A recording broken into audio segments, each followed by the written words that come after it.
안녕하세요. MC 까나리입니다. 지난 4월에 이어서 6월달도 온라인 고민상담소 따봉 시작하도록 하겠습니다. 이번뿐만 아니라 앞으로 8월, 9월에도 온라인 고민상담소가 계속 진행되니까요. 많은 관심 부탁드리겠습니다.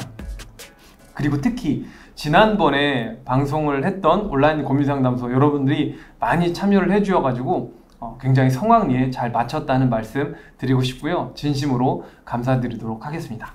자, 그러면 6월 온라인 고민상담소 시작하도록 하겠습니다. 방송 말미에는, 상담소가 끝나는 방송 말미에는 여러분한테 퀴즈도 드리고 선물도 드리는 시간이 있으니까요. 꼭 적극적으로 열심히 참여해 주시면 감사하겠습니다. 자, 그러면 이번 회차에 함께 하실 분 모셨습니다. 매번 저희가 이제 게스트분을 모시잖아요. 이번에 특별히 은평구 청소년 상담복지센터 자원상담으로 활동을 하고 계시는 문초비 선생님을 모셨습니다. 박수로. 자, 소개해 주시죠. 네, 안녕하세요. 저는 은평구 청소년 상담복지센터에서 자원상담원으로 근무하고 있는 문초비라고 합니다. 온라인 고민 상담소와 이렇게 함께 할 수 있어서 너무 좋아요. 오늘 열심히 참여해서 사연자에게 도움이 될 수 있도록 하겠습니다. 잘하네요. 소개 훨씬 잘하네. 좋아요. 자, 그러면 초비쌤 지금 자원상담원 업무를 하고 계신다고 했는데 어떤 일을 하시나요, 거기서는? 네, 짧게 말씀드리면 저는 온라인에 올려진 청소년들의 고민을 읽고 답변을 달아주는 사이버 상담을 하고 있습니다. 전화로 상담 신청이 왔을 때 상담 접수 전화를 받는 업무도 하고 있고요. 그리고 현재는 상담 사례를 배정받아 상담도 진행하고 있습니다. 상담도 하고, 그 다음에 사이버 상담도 하고, 접수 상담도 하고, 굉장히 상담 관련해서 여러 가지 일을 하시네요. 자, 그러면 오늘 주제와 관련된 간단한 질문을 좀 드리려고 하는데요. 혹시 접수하시고 상담하는 그 내담자 중에 외모로 혹시 고민을 가지고 있는 청소년들이 있을까요? 외모에 대한 걱정과 강박 때문에 스트레스가 많고 우울한 친구들이 많이 있는 것 같아요. 그렇군요. 좋아요. 이게 아무래도 청소년 시기는 외모에 굉장히 신경을 되게 많이 쓰는 시기잖아요. 그러다 보니까 외모에 대한 어떤 걱정을 많이 호소하는 친구들이 있는 것 같습니다. 여러분 눈치채셨겠지만 오늘 고민상담소의 주제가 바로 외모 콤플렉스입니다. 이 외모 콤플렉스는 이제 외모에 대한 어떤 스트레스를 받고 있는 그 사람들을 지칭을 하는 그런 말이잖아요. 그래서 이 주제와 관련해서 우리 친구들에게 도움을 줄 수 있는 전문가 선생님을 모셨습니다. 자, 누구냐면 다시 제가 제목을 잘못 얘기했어요. 나를 만나는 시간 심리상담센터. 이름 너무 멋있죠? 너무 멋있는 것 같아요. 나를 만나는 시간 심리상담센터의 센터장으로 계시는 우리 김유나 선생님, 박수! 인사 잠깐 했지만 또 그냥 책도 쓰셨네요. 참. 아무래도 이 외모나, 그리고 우리 선생님 조금 이따 말씀하시겠지만 섭식장애 쪽에 이제 권위자다 보니까 또 먹었습니다라는 책의 저자이시기도 하고요. 식이장애를 전문으로 상담하시는 선생님이십니다. 소개 부탁드릴게요. 네, 안녕하세요. 저는 6, 7년간 섭식장애를 겪고 현재는 8년째 섭식장애를 전문으로 상담을 하고 있는 김유나라고 합니다. 반갑습니다.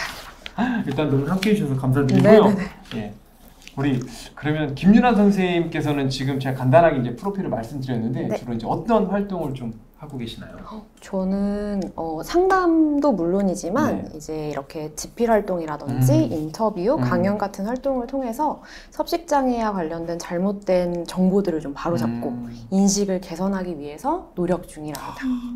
이게 참 멋진 것 같아요. 이게 특정 영역을 딱 어떤 포커싱을 해가지고 그 영역에 대한 어떤 확장을 하기 위해 노력하는 모습들 보면은 그런 분들처럼 멋있는 사람이 없는 것 같아요. 멋있어.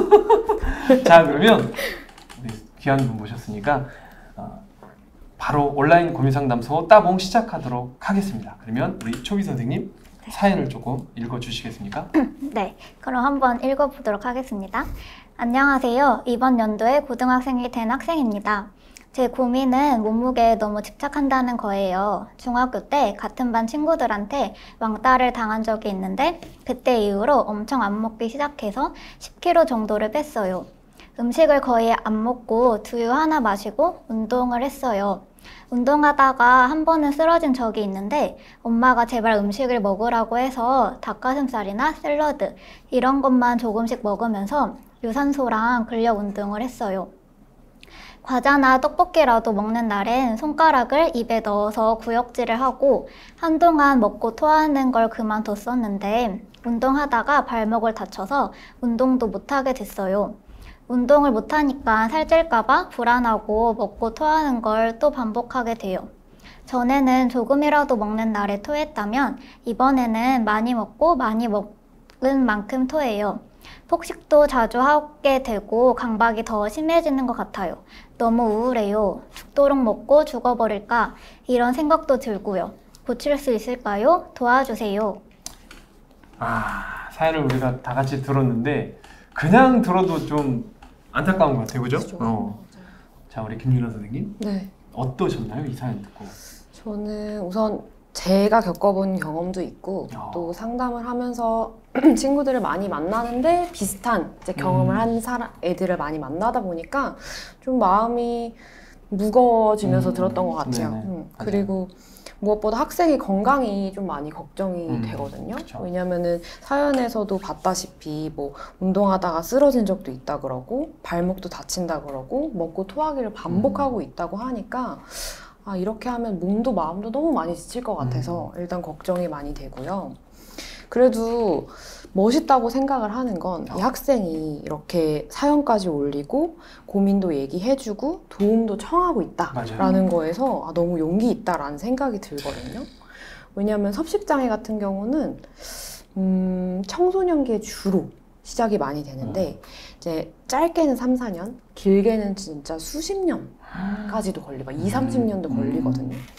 그리고 나서야 자신의 문제를 인식하고 치료를 받으려고 하는데 그래도 이 친구는 아직 청소년기에 자기의 문제를 인식하고 도움을 받으려고 한다는 점이 엄청 대단하다고 생각을 하고요. 그러면은 이제 제가 한번 여쭤보고 싶습니다. 네. 혹시 초비 선생님과 MC님은 다이어트 경험이 있는지 아니면 직접 경험해 본 적이 없다면 혹시 주변에서 이렇게 좀 심한 다이어트를 하는 걸 본 적이 있는지 궁금합니다.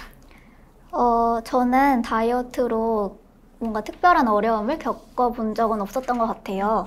제 주변에도 그런 사람을 못 본 것 같은데 제가 한 유튜버를 알게 됐는데 그분은 되게 다이어트를 하시다가 강박이 심해지셔가지고 섭식장애까지 이렇게 이어진 분이세요. 근데 그 분께서 영상을 올릴 때 자기가 회복을 하는 모습과 어떤 과정으로 이렇게 치료를 받고 있는지 그런 것들을 올려주시고 계시는데 뭔가 자기가 생각하고 계획했던 그런 치료 방법을 한다는 게 의지로만 이렇게 하는 게 너무 어려우신 것 같아요. 그래서 저도 그걸 보면서 많이 안타깝고 조금 더 전문적인 도움을 받아보셨으면 좋겠다는 생각을 종종 하고 있습니다. 저는 조금 특이한 어떤 여성분을 아는데 이 쇄골이 살찌는 게 느껴진대요. 그래서 어느 날은 밥 많이 먹으면 이 쇄골에 살이 붙은 게 보여가지고 이 쇄골의 살을 빼기 위해서 식사를 안 하시는 거예요. 되게 특이한. 근데 그런 얘기를 막 나눠 이렇게 자랑스럽게 얘기를 해요. 정상이 아닌데 이상한데 그래가지고 음식을 아예 안 먹느냐 그건 아니야. 뭘 먹냐면 약간 전해질 같은 거 들어있는 뭐 포카리 스웨트 같은 이온 음료 있잖아요. 그냥 버텨내려고. 포도당을 먹을 수 없으니까. 그래서 그렇게 해서 막 이 쇄골의 어떤 이 날씬함? 좀 말이 웃기긴 한데 이 쇄골의 어떤 이 날씬함을 유지하는 그런 분을 제가 만나 뵌 적이 있었어요. 근데 주위에 다이어트를 많이 하긴 하는 사람들 많이 보이긴 하는데 근데 다들 뭐 다이어트 한다고 해서 이렇게 막 섭식장애랄지 어떤 이런 걸로 이렇게 빠지는 건 좀 아닌 것 같거든요. 그래서 혹시 섭식장애라는 게 뭔지 좀 설명을 좀 구체적으로 해주신다고 하면 그리고 진단해 볼 수 있는 이게 섭식장애다라고 어떤 진단해 볼 수 있는 어떤 그런 것들이 좀 있을까요? 우선은 섭식장애라는 말 때문에 아마 여러분들이 조금 어려워하실 거예요. 어려워요.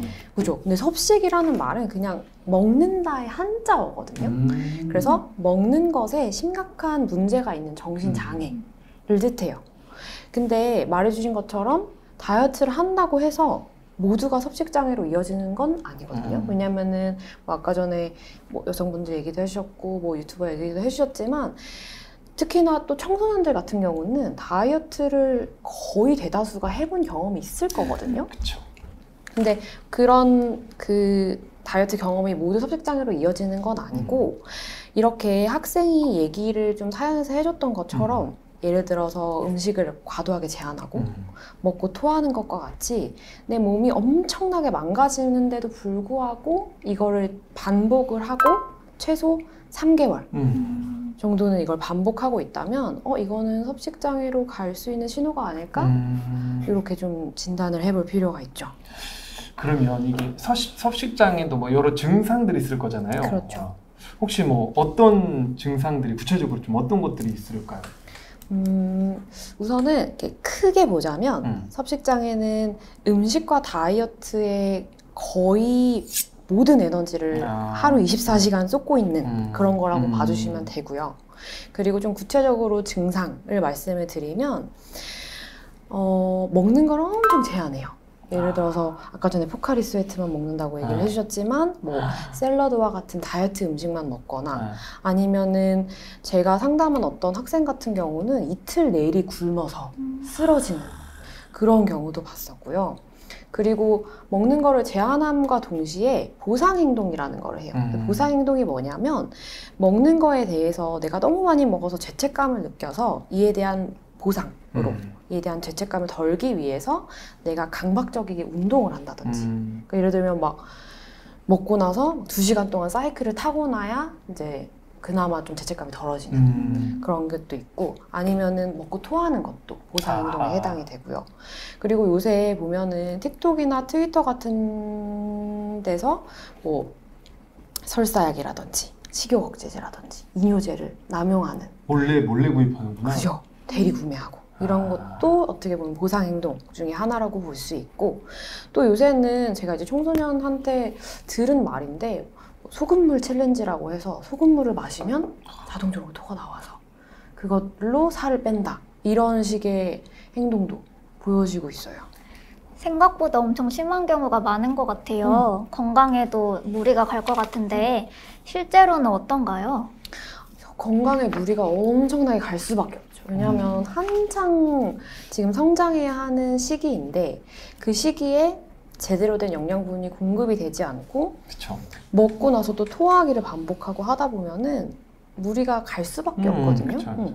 그래서 여자아이들 같은 경우는 기본적으로 생리불순이 무조건 있고 그리고 심하면은 1, 2년 동안 생리가 아예 끊기기도 하고 그리고 뭐 위장장애나 빈혈, 탈모 이런 거는 거의 모든 섭식장애 겪는 분들이 많이 겪고 있고 그리고 이제 저체중을 이제 심하게 유지하다 보면은 부정맥도 오고 관절에 엄청 무리가 가서 제가 만나본 어떤 친구 같은 경우는 계단 올라오는 것도 버거워할 정도로 관절이 많이 망가진 그런 친구들도 있었고요. 그래서 이렇게 저체중이 심하게 되면 생명의 위협까지도 갈 정도로 되게 위험한 사실 장애이고요. 그리고 네, 그리고 먹는 거를 제한하게 되면 아무래도 신체적으로도 무리가 갈 뿐만 아니라 심리적으로도 무조건 영향이 갈 수밖에 없거든요. 그쵸. 그래서 우울이나 불안이 증폭이 되기도 하고 학생이 언급했던 것처럼 자살 사고라든지 자살 시도라든지 이런 데까지 이르기도 하는 거죠. 그래서 혹시나 두 분은 이제 하루 다이어트 경험은 없다고 하니 혹시 하루 종일 혹은 뭐 좀 긴 시간 동안 굶어본 경험이 있는지 경험이 있다면 뭐 그때 심리 상태는 좀 어떠셨는지 궁금합니다. 저는 예전에 일정이 너무 바빠서 점심이랑 저녁을 못 먹은 때가 많았어요. 근데 그때 하루 종일 되게 꼬르륵 소리도 많이 나고 힘도 없고 그래서 예민해지고 쉽게 짜증도 나고 무기력했던 것 같아요. 아니 아까 말씀해 주셨는데 심리적으로 되게 좀 별로다 이렇게 하셨잖아요. 네네네. 그러니까 저 운동을 좋아해가지고 대회를 나갈 때 이제 학생 때 그 보충 수업을 이제 제끼고 대회를 나갔어요. 근데 이제 먼 지역으로 대회를 나가다 보니까 새벽 일찍 가서 이제 아침도 안 먹고 그래서 터미널에서 아침을 다 먹어버리고 그 오후 6시까지 있는 그 경기를 다 뛰었는데 다 그러니까 10시간을 아무것도 안 먹은 거죠. 운동을 하니까 얼마나 또 배고파요. 그래서 그렇죠. 친구들이 다 이렇게 다 이상해졌어요.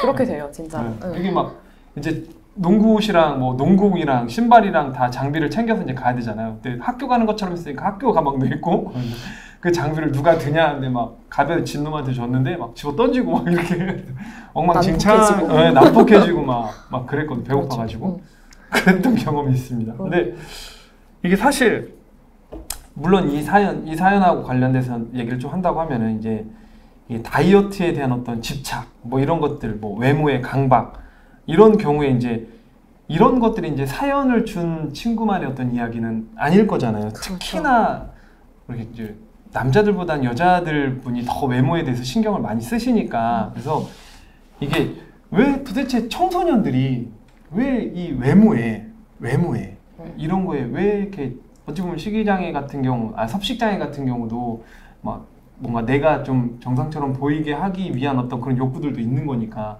외모와 좀 관련이 있다라고 본다고 하면은 왜 이렇게 청소년들이 외모에 집착을 하는 걸까요? 그렇죠. 젊음이 좋은 거 아닌가요?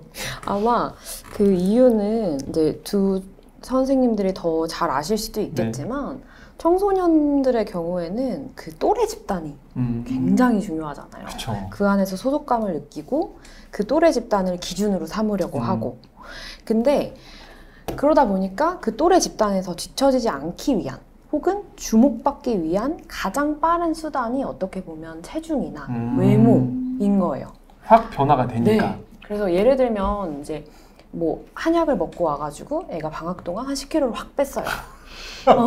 그 대박이다. 아이들 반응이 어떨 것 대박이다, 같아요? 진짜. 엄청 난리가 나거든요. 그치, 난리 너 나죠. 어떻게 살을 뺐냐? 너무 부럽다.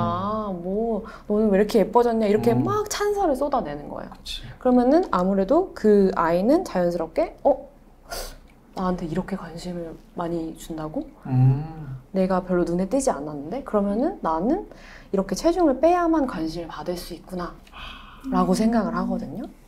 그리고 직접적으로 이런 말을 듣지 않더라도 어떻게 보면 간접적으로 청소년 아이들 같은 경우는 진짜 많이 듣고 진짜 많이 해요.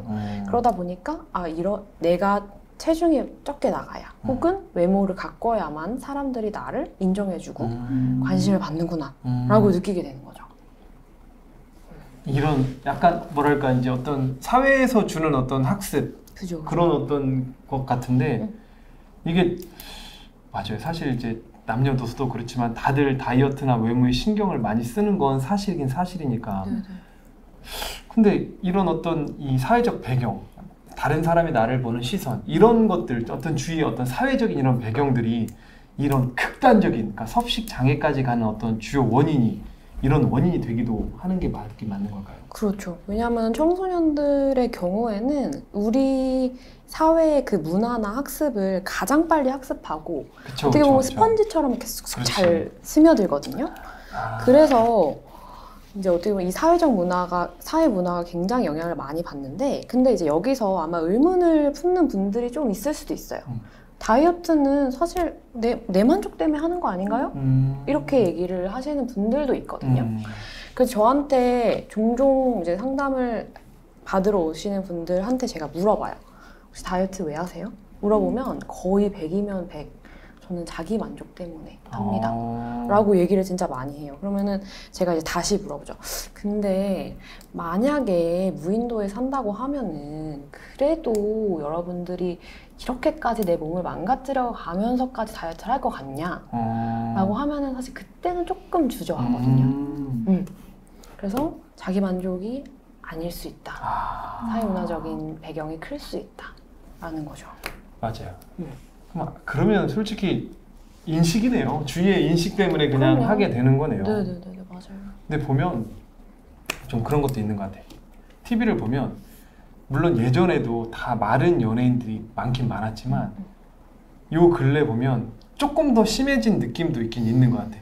사실 예전에 그 화사나 이게 좀 막 맛있는 먹방 이렇게 있긴 하긴 하지만 근데 그건 어떤 시대적 이슈가 돼서 확 올라간 거고 그냥 유명 연예인인 거지 이쁜 연예인은 아닌 거거든요. 맞아요, 맞아요. 그리고 또 예전에 뭐 이분을 싫어하는 건 아니지만 뭐 빅마마나 이렇게 외형적으로 봤을 때 요즘 연예인 같지 않는 그런 느낌에 있는 사람들 같은 경우는 그러니까 인기가 지속되지 않는 것 같아요. 그래서 전체적 어떤 보편적인 느낌으로 봤을 때는 옛날보다 더 극단적이고 말라가는 어떤 그런 환경적인 어떤 느낌들이 있긴 있는 것 같아요. 맞아요. 그게 제가 이제 여러 가지 왜 이럴까라는 거를 조금 저도 이제 생각을 해보게 되잖아요. 근데 SNS 발달을 하면서 이게 아무래도 더 심해질 수밖에 없다고 생각을 하거든요. 왜냐면은 뭐 아이돌 직캠이라든지 뭐 유튜브만 봐도 또 아이돌의 영상을 그대로 볼 수 있고 예전에는 TV를 이렇게 틀어야 어떻게 보면은 연예인들을 보거나 할 수 있는데 지금은 핸드폰, 스마트폰만 있으면 언제 어디서나 내가 연예인들이나 아이돌들의 사진이나 동영상을 볼 수가 있잖아요. 그러면 계속 비교가 되고 이렇게 되는 거죠.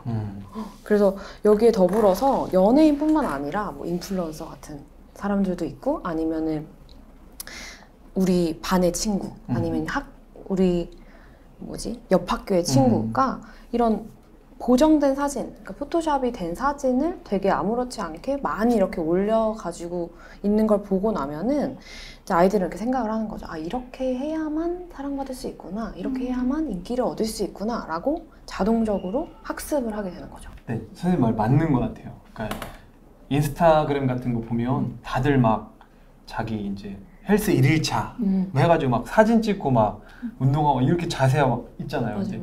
이런 것 때문에 되게 어떻게 보면 작은 사회적 영향인 거잖아요. 요새 바디 프로필도 엄청 유행하잖아요. 맞아. 바디 프로필 맞아. 그래가지고 계속 언급해 주셨는데 이게 이제 관심 받고 싶고 사랑받고 싶고 이런 마음이 있다고 하셨잖아요. 그래서 이런 사회적 영향, 주위에서 보는 어떤 시선 이런 것들이 뭔가 조금 몸무게에 집착하는 원인이 될 수도 있겠다라고 저도 생각이 드는 것 같아요. 사실은. 그죠. 그래서 외모 지상주의에 우리가 살고 있기 때문에 아이들도 거기에 다이어트에 취약할 수는 있지만 그렇지만 그럼에도 불구하고 내 몸과 마음이 망가짐에도 불구하고 계속 다이어트를 하고 있다면 이거는 또 그 친구의 이제 마음을 들여다 봐야 할 하나의 신호라고 볼 수 있거든요. 그래서 사연에서 이런 얘기가 나와요.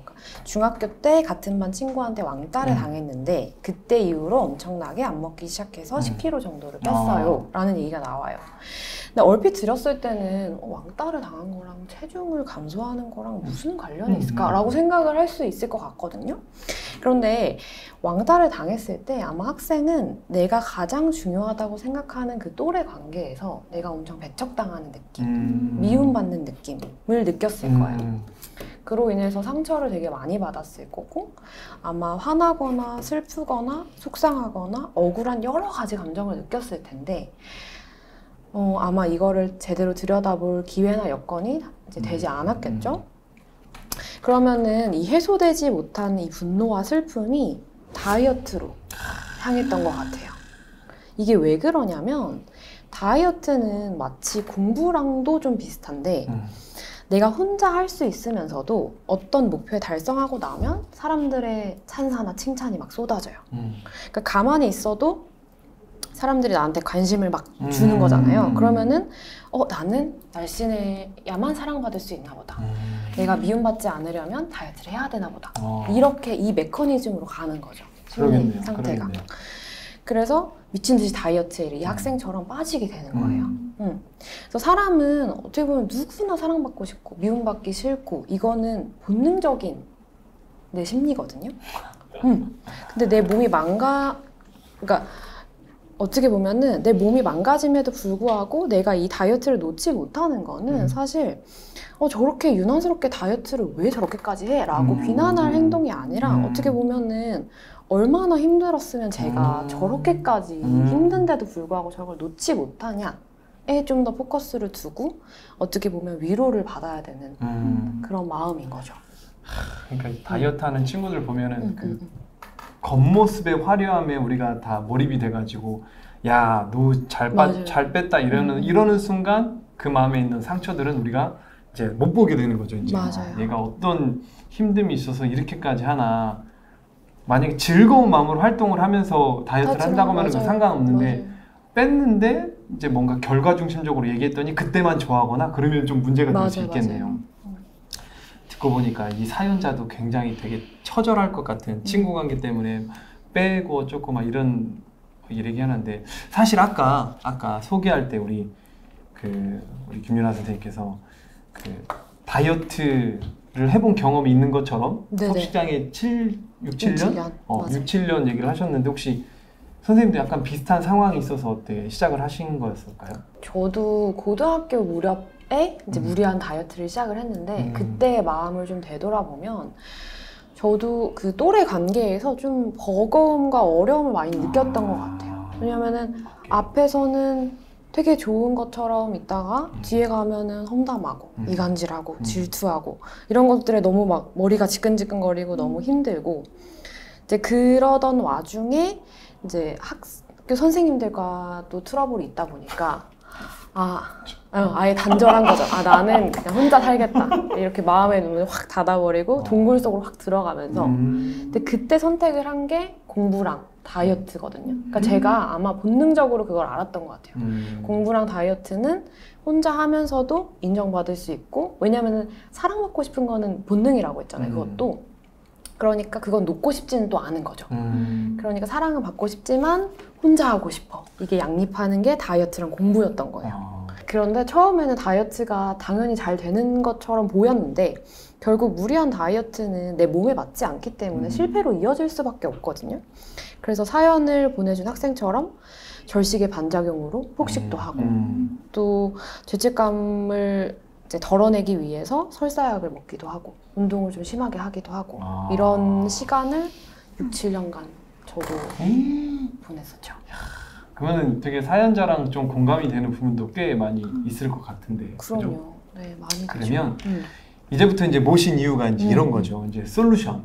과연 이 친구한테는 우리가 어떤 도움을 줄 수 있을까? 이게 이제 한 사례이긴 하지만 이와 비슷한 사례들이 아마 많이 있을 거예요. 여자친구들 같은 경우 특히나. 맞아요. 그래서 이 친구들한테는 우리가 어떤 도움을 조금 줄 수 있을까요? 저는 계속 얘기했지만 내 몸과 마음이 망가지는데도 불구하고 이렇게 다이어트를 지속하고 있다면 내 마음이 얼만큼 힘든지를 좀 봐주는 그 시간이 꼭 필요하거든요. 그래서 내 마음을 좀 봐주고 또 위로도 받고 또 저는 이제 상담의 도움을 받을 수 있으면 가장 좋다고 생각을 하고 그리고 나름의 의미를 찾아가는 과정이 있어야 이제 다이어트에 대한 강박으로부터는 조금 자유로워질 수 있다고 생각을 하고요. 그리고 두 번째로는 이렇게 무리한 다이어트는 필연적으로 실패할 수밖에 없고 또 계속 이렇게 폭식이나 악순환이 될 수밖에 없기 때문에 무리한 다이어트는 좀 그만둬달라라고 얘기를 하고 싶죠. 근데 저도 이제 상담 경험을 하다 보니까 다이어트 하지 마세요. 이렇게 하면은 그치, 뻔한 소리죠. 드랍돼요. 그만 안 오시더라고요. 그렇지. 그렇죠. 그래서 이제 다이어트를 그만둬라라고는 얘기하지 않지만 대신에 어느 정도 열량 이상은 먹어라. 열량, 어느 정도의 열량. 왜냐하면 내 몸과 마음이 망가지고 아까 전에 얘기했던 것처럼 예민해지고 난폭해지고 그게 어쩔 수밖에 없는 거니까 꼭 꼬박꼬박 잘 챙겨 먹어줘라 라고 이제 얘기를 하거든요. 네. 자, 그러면 어쨌든 정리를 좀 해본다고 하면은 그래도 다이어트를 하지 마라 그런 거가 아니라 그래도 자기에 맞게끔 좀 어떤 내 마음을 알고 거기에 따른 조금 어떤 개선점을 찾을 수 있도록 동기부여하고 노력을 시키는 게 가장 중요한 핵심인 것 같은데 자, 그러면 이제 마지막으로 이제 사연자와 이 섭식장애와 여러 가지 어떤 다이어트 이런 외모 관련해 가지고 고통받는 사람들한테 해줄 수 있는 한마디 좀 부탁드릴게요. 아까 전에 그 초비 선생님이 뭐 유튜버 얘기하면서 얘기를 했는데 이게 섭식장애 특히 무리한 다이어트를 하고 계신 분들이라면 이게 내 의지의 문제로 조절이 가능하다 이렇게 생각을 해주진 않았으면 좋겠어요. 왜냐면 3개월 이상 이게 지속이 되고 있으면 내 의지로 절대 바꾸거나 할 수 있는 문제가 좀 아니거든요. 그래서 가능한 빨리 도움을 청해서 내 몸이 그렇게 많이 망가지기 전에 하루빨리 좀 도움을 받았으면 좋겠다라고 얘기를 해드리고 싶어요. 왜냐면은 저는 오늘 아침에도 제가 이제 너무 속이 쓰려가지고 1시간 동안 막 배를 막 부여잡고 있었거든요. 이게 왜 그러냐면 후유증이 아직까지도 있어요. 그러니까 이 청소년들이 지금 이렇게 겪고 있는 게 얼마나 후유증이 많이 남을지 저는 이제 눈에 그려지는 거죠. 그래서 제발 여러분들이 하루빨리 도움을 청하고 좀 이런 무리한 다이어트는 그만해줬으면 좋겠다 라는 말을 해드리고 싶습니다. 산 증인에서 예방 증인으로 지금 바뀌게 됐는데 아유 좋은 말씀 너무나 감사드리고 우리 김윤아 선생님 덕분에 그 섭식장애 관련해가지고 좀 어떤 전문적인 어떤 소견들 이런 것들에 대해서 좀 알 수 있었던 시간인 것 같기도 하고 또 섭식장애 있는 친구들한테 우리가 흔히 얘기하기로는 밥 먹어 막 이렇게 얘기하는데 그렇게 하지 말아야 되겠다는 것들을 좀 알 수 있는 그런 소중한 시간이 아니었나 생각을 해봅니다. 자 그럼 여기서 문제를 하나 드리도록 하겠습니다. 아까 우리 김윤아 선생님께서 말씀해주신 2가지 팁 중에 2번째 다이어트는 놓지 않더라도 땡땡 섭취는 꼭 하자. 저도 한 2번 반복했어요. 아 그거요? 보통 우리가 칼로리 내지는 킬로칼로리라고 표현하는 게 있습니다. 땡땡 섭취는 꼭 하자라고 얘기를 했는데 한국말로 써주세요. 알겠죠? 땡땡에 들어갈 말은 무엇일까요? 정답을 꼭 적어주시고요. 정답 적어주신 분 중에서 선정해서 잠시 후에 5시에 고정 댓글로 남겨드리도록 하겠습니다. 확인하시고 선정되신 분은 내일 6시까지 아래 주소 지금 아래 주소 나갈 거예요. 아래 주소로 온라인 고민상담소 당첨자라는 제목의 메일을 보내주시면 됩니다. 그 제목으로는 이름, 핸드폰 번호, 유튜브 닉네임 이렇게 3가지 적어주시면 됩니다. 이름, 핸드폰 번호, 유튜브 닉네임 해서 당첨자라고 얘기를 해주시면 저희가 선정을 해서 보내드리도록 하겠습니다. 자 오늘 소감 한번 들어보고 마무리하도록 하겠습니다. 자 게스트로 오신 우리 문초비 선생님. 네, 섭식 장애로 인해 생길 수 있는 몸과 마음의 후유증을 자세히 배울 수 있었던 시간이었던 것 같아요. 네. 저도 상담을 하고 있는 사람으로서 외모 콤플렉스나 다이어트로 힘들어하는 내담자가 언젠간 방문을 하게 되면 다이어트를 멈추게 하고 하는 게 아니라 내담자의 힘든 마음과 맞아요. 그 상황들을 어루만져주는 상담자가 될 수 있을 것 같아요. 좋아요. 많은 걸 배웠는데요. 감사합니다. 자, 그러면 오늘 함께 해주신 우리 문초비 선생님 그리고 우리 김윤아 선생님께 진심으로 감사를 드리고 다음번 온라인 고민상담소는 8월 31일 16시에 있을 예정이니까요. 혹시라도 게스트로 참여를 하고 싶거나 고민 상담을 받고 싶은 청소년들은 언제든지 은평구 청소년 상담복지센터로 연락을 해주시면 감사하겠습니다. 자, 그러면 제가 온라인 고민 상담 성공하면 따봉 같이 해주시는 거예요? 네, 알겠습니다. 마치는 거예요. 네네네. 따봉하고 감사합니다 하면서 박수 치고 마치는 거예요. 네. 자, 합니다. 온라인 고민 상담소 따봉! 감사합니다. 수고하셨습니다.